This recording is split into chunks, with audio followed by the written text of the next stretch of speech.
Does the universe have a center? I mean, really, does it have boundaries? And is there some kind of fundamental rhythm to it all, like a cosmic breath? Yeah, these are, well, pretty much the biggest questions you can ask, right? Absolutely. And today, we're diving deep into some sources that honestly offer some pretty unexpected answers. We are. We're looking at material from a specific cosmic revelation, and it brings up two really mind-bending concepts, this thing called the Eternal Isle of Paradise and something called universe respiration. Okay, so our mission here in this deep dive is to really unpack these ideas. We want to pull out the most important insights these sources offer and see how they challenge, maybe even dramatically, our Okay. usual views of the cosmos and, our place in it. Definitely. Get ready for some surprising stuff. Let's start with paradise, the So- eternal Isle of Paradise. Right. So these sources, they don't just present it as a place, but as the undeniable, eternal, absolute center, the center of the entire universe of universes. Okay, let's unpack that a little. It's described as the nucleus, yeah, where everything starts and what everything revolves around. Exactly. And it's the home, the abiding place of the universal Father, the eternal Son, the infinite Spirit, plus all their divine associates. What really strikes me is how they describe it, the most vast and perfectly organized body of cosmic reality, anywhere. Across all known and unknown creation, yeah. It's pitched as the absolute control center. Everything fundamental, all cosmic function flows from there. And here's something key. You mentioned this duality. Yeah. It's both spiritual and material, a physical sphere. Yes, and the sources are really insistent on that. The material part is essential because, well, the idea is that intelligent beings like us, we live on material worlds. So the ultimate center needs that material foundation too. Makes kind of sense. And the beauty. Oh, it's described in terms that just, well, they say it utterly transcends our ability to comprehend. Physical perfection and this incredible spiritual beauty from the divine presence is there. And this is wild. No origin story. None. No records, no traditions, because the claim is it's eternal. It exists outside of time as we know it. Wow, okay. And the scale. You mentioned vast. Vast doesn't even cover it. The material claims paradise contains more actual substance than all 7 super universes and all the outer space levels put together. So it really is the cosmic heart, physically and spiritually. Literally presented that way. There was also something about divine light, illumination. The lumen. It emanates from the universal Father, and it's described as being so incredibly brilliant, so powerful. That beings like us, ascending beings, we'd need serious preparation. Exactly. Extensive preparation just to withstand being near it. It's not like flipping a light switch, you know? Right. Okay, so how do we even begin to visualize this place? It sounds impossible. It's tough, but the sources offer a kind of framework. Picture paradise itself, then surrounding it are 21 enormous spheres, perfectly organized. 21. Yeah, in 3 concentric circuits, 7 spheres in each circuit, one for the Father, one for the Son, one for the Spirit. A complete picture needs all 3 circuits. And these circuits, these spheres, they have a purpose. Oh, definitely. They're the headquarters, essentially, for the 7 master spirits and their teams. Each master spirit oversees one of the 7 super universes, so there's a direct link. Okay. And the sources also mention residential zones on paradise itself. Yeah, for finalators, beings who've completed their whole evolutionary journey, there are designated areas on paradise for them. And the scale of those zones. It's just mind-boggling. The area set aside for all the potential finalators from our entire local universe, Nebadon would apparently take up maybe 0.1%. A tiny, tiny fraction of the total residential space on paradise. 0.1%. Our whole universe. That's humbling. Isn't it? Really puts things in perspective. And then there are outer space levels beyond that. Right. Currently, the understanding presented is 5 concentric rings allocated out there, but the sources hint this could increase way down the line. Room for future expansion, future creations we can't even imagine. Okay, let's zoom right in to the very core. The divine residence. The absolute epicenter. This is where the sources say the personal presence of the universal Father actually resides. Literally the heart of reality. And the Trinity. How are they arranged? The Father is described as being fixed right at the center, then surrounded by the presence of the eternal Son, and both are enveloped in the unspeakable glory of the infinite Spirit. That's the Paradise Trinity. And you mentioned that the Father is fixed there. Absolutely fix it. A crucial point in the material. He never, ever moves from that absolute center. Why is that so important? What would happen if he did? Cosmic pandemonium, according to these texts, complete chaos. The fundamental circuits, gravity, spiritual circuits, mind circuits, they would all collapse. His stability is apparently what anchors everything. The ultimate anchor point. Wow. Yeah. And it's from this fixed center that all these intricate lines, these circuits of gravity, spirit, mind, they constantly flow inward towards paradise and then back out. Sustaining everything, maintaining the balance. Perpetually. It's this constant flow that keeps creation going and holds it all together across, billions of worlds. Okay, so we have this incredibly stable, huge central anchor in paradise. But then the sources talk about something really dynamic involving space itself. Universe respiration. Exactly. It's a pretty profound revelation described in the material. It talks about this massive cyclical expansion and contraction. Oh, space. Love-pervaded space, yes, around paradise and all through the 7 superuniverses. Like, the cosmos is literally breathing in and out. Okay, that's very different from the standard Big Bang model, isn't it? The idea that everything just expands outwards forever. Totally different. These sources say, no, it's not just endless expansion. It's a cycle. How long is a cycle? Roughly 2 billion Urantian years. So 2 billion of our Earth years, more or less.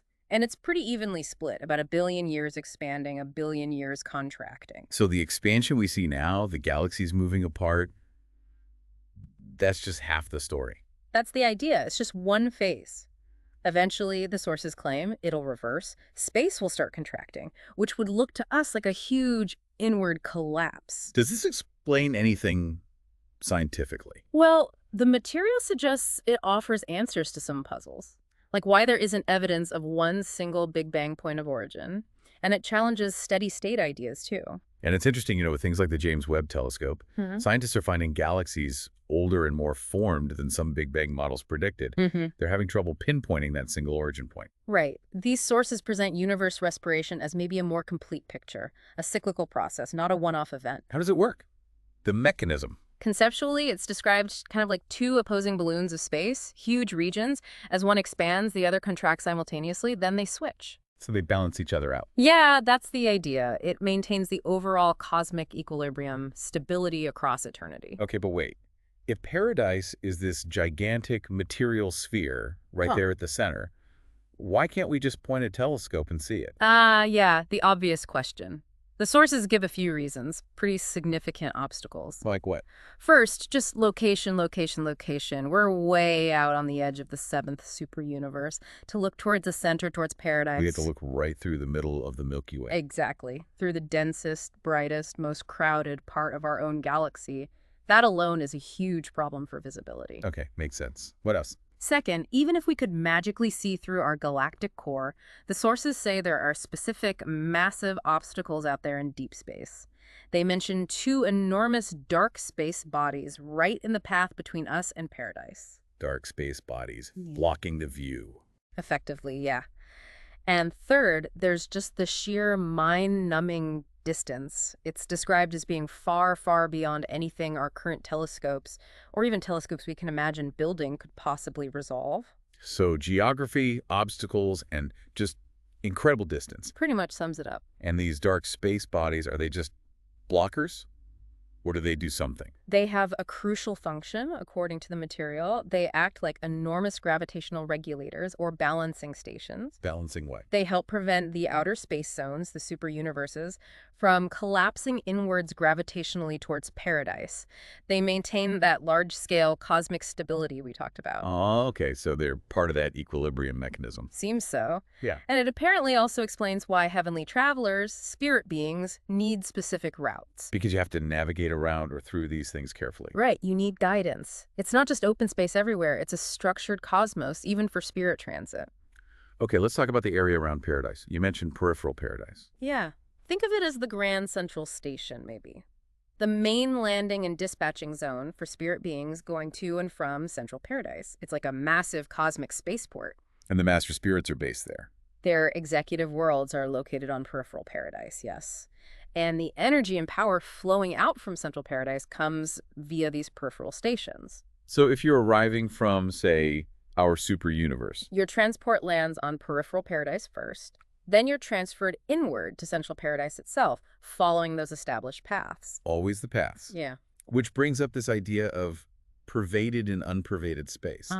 The sources describe vast areas around paradise that are unpervaded, meaning they don't have the space characteristics needed for movement, especially for spirit beings. No energy circuits, Exactly. Yeah. No way to travel through them. So they're impassable barriers, essentially. which forces everyone and everything onto the established routes within pervaded space. Right. It reinforces that need for specific cosmic highways. It's all very organized. When you look at the descriptions of Paradise's scale, the potential, what really jumps out? For me, it's the sheer amount of it that's apparently unused, or at least unassigned right now. Unused. How much? The sources claim only about 4% of peripheral paradise is currently assigned for all the historic and prophetic purposes connected to the Creator's sons and their local universes.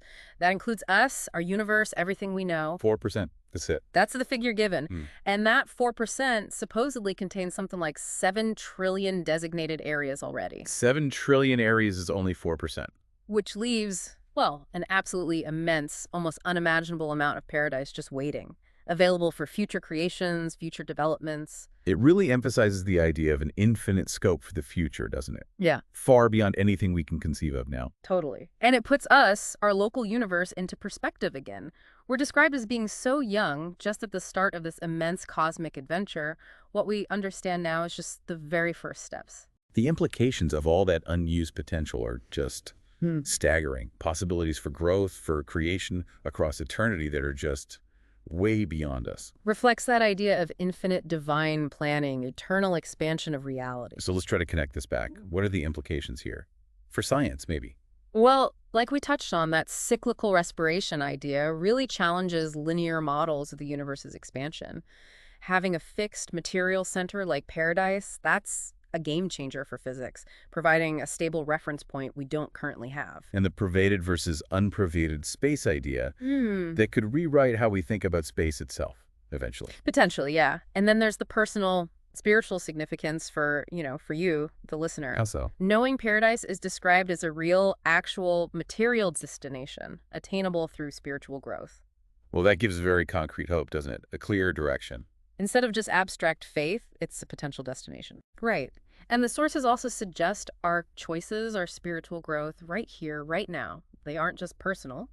They actually contribute somehow to the bigger cosmic picture, maybe through things like the growth of the Supreme Being. So our lives have meaning on a cosmic scale. That's the implication. It gives a profound significance to our daily efforts, our striving. And finally, that idea about needing preparation for the divine light, the lumen. It underscores that spiritual development isn't just about belief. It's presented as a real transformation, a tangible process that literally changes you, prepares you for realities beyond what you can handle now. Suggests real consequences for our spiritual practices, the choices we make. It's not just theoretical. Exactly. It's practical preparation for an actual future state. Wow, okay. We have covered a lot of ground today.